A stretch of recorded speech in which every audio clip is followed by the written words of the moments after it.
With a ton of work already behind us, having fixed that blown out shock mount, replacing all those missing bolts, swapping out that blown transmission, and still not knowing if this motor is going to last, the future of this car is totally unknown. But for right now, what we do know is that we've made it this far, and now it's time to cross the finish line. And with a swap almost done, we need to take care of the last of this body work so we can finally get some paint on this car. So let's grab the welder and tackle this rot in front of the rear wheels. And depending on where you live and how much salt is used to treat the roads in the winter, body rot might be the #1 decision maker when choosing your car for your build. I know it was for me. There are varying levels of rot on this car, but the steps to cure it are all the same. First, pick up an angle grinder and cut out the rotted material. Then, remove any excess. And then we're going to grind down the edges. And then apply some white colored rust inhibitor. When this stuff dries, it'll be black and ready to accept some primer to help seal it in. Then we mock up a test piece of metal, and once welded into place, we grind the edges again and apply some more primer to protect the repair. Now, it's not show car quality, but not too bad for my first attempt, don't you think? Oh, and for those of you wondering what camera setup I use to film my videos, here it is. A simple Canon HD camera and a custom stand. We're going to repeat this process over the whole car, cutting, welding, rust proofing, and priming until we have a fully prepped surface for paint. And by painting the door jambs first, it'll allow us to paint the entire exterior all in one shot. And aside from keeping the interior and rubber seals free from overspray, we didn't do any other type of prep work. I mean, the interior of the windows all have old tint that needs to be removed anyway, and any overspray on the outside of the windows is easily removed using a razor blade.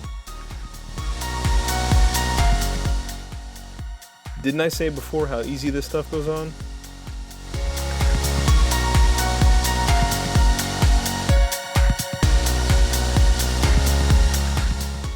Now let's head to the front of the car to add some contrast. We're painting the whole grille area black, then masking off the center section with some scrap paper and electrical tape. And then covering the whole bumper in blue. Once dry, we remove the paper to reveal the blacked out center section. And with a grille in place, you can start to see the two-tone effect we're going for. And having previously painted all the calipers and valve cover yellow, this blue and yellow theme is really starting to pull together. And to keep the car looking OEM, I replaced the color code label too. And to break up this blue a little bit more, we're painting the top of the trunk and the roof black. And we're masking it off with some electrical tape, because it's cheap and it works pretty good too.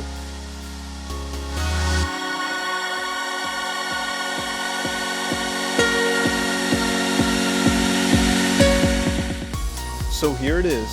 Aside from this little guy and the hood, the paint job is totally done. And it looks awesome too.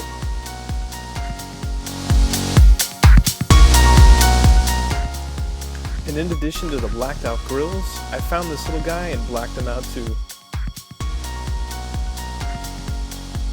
And after a lot of hard work dyeing the carpet, seats, and door panels black, and covering the interior with suede, we're finally putting in the last piece of the interior, the headliner.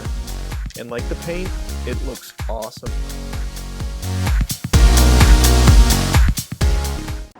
So here we are. It's a Sunday right now, 55 degrees outside, and literally just put the drive shaft in, the exhaust bolted up, and then take this thing for a ride. So let's go. So here you can see the difference in the length of the drive shafts, the top being the manual transmission and the bottom being the automatic. Now, depending on what differential you're swapping in, you may need to match drive shafts also, as M3s have 6-bolt input flanges and non-Ms only have 4. Alright, the first thing we did with the center support bearing is we cut out the outer race here after it was removed from the car.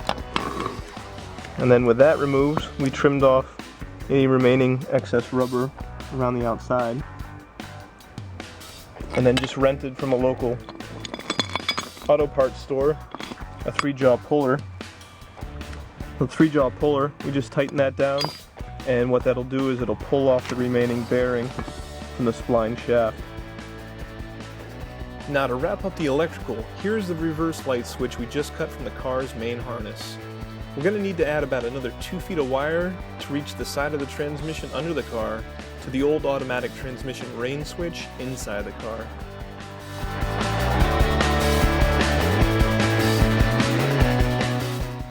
Now to get the car to start, we're going to wire the clutch pedal in a loop with the old transmission range switch. Pin 1 and pin 2 will go to the range switch and replace this loop that I have here. Essentially, by pushing in the clutch pedal, the white switch will complete the loop, making the car think you're in neutral, and allow the car to start and turn off the cruise control. And with the clutch released, the car will think we're in drive, allowing cruise to work. It operates exactly like the factory manual would. Pretty simple, right? The last step is to remove the transmission warning bulb, and a swap is complete. Now, if you have a 96 or newer, you're also going to have a P0600 transmission failure check engine light. Now, if your check engine lights keep you from getting inspected where you live, contact RPM Motorsport and have your computer reflashed. This is one of those codes that won't stay away after it's been erased. So send them your computer when you start your swap, and I'm sure you'll have it back before you're ready to fire up your car. Alright, I'm going to try giving this thing its first inaugural test fire, so here goes.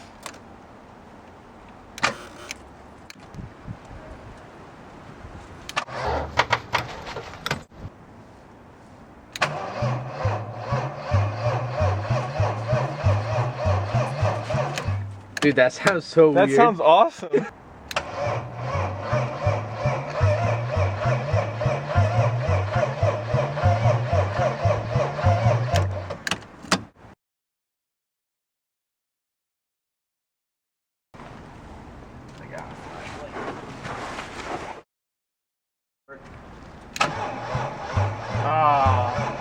Battery again?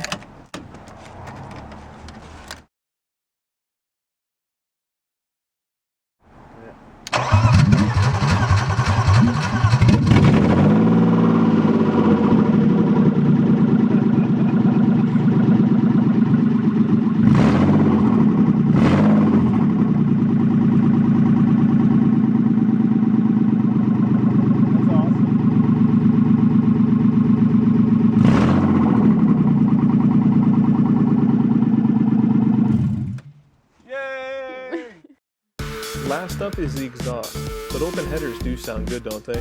And I want to take a second to send out a huge thank you to absolutely everybody who helps with this project, either spinning wrenches or giving advice and support, and especially to you guys, the viewers. The response this series has gotten has been crazy. You guys are awesome. Thank you so much. Well, the car may still sound like a tank, and the oil might look like this after only running 3 minutes. But check back to see if the car lives long enough to race on the ice, or will it blow before we get it out of first gear? Make sure to write the other projects you'd like to see in the comments below, and we'll see you next time.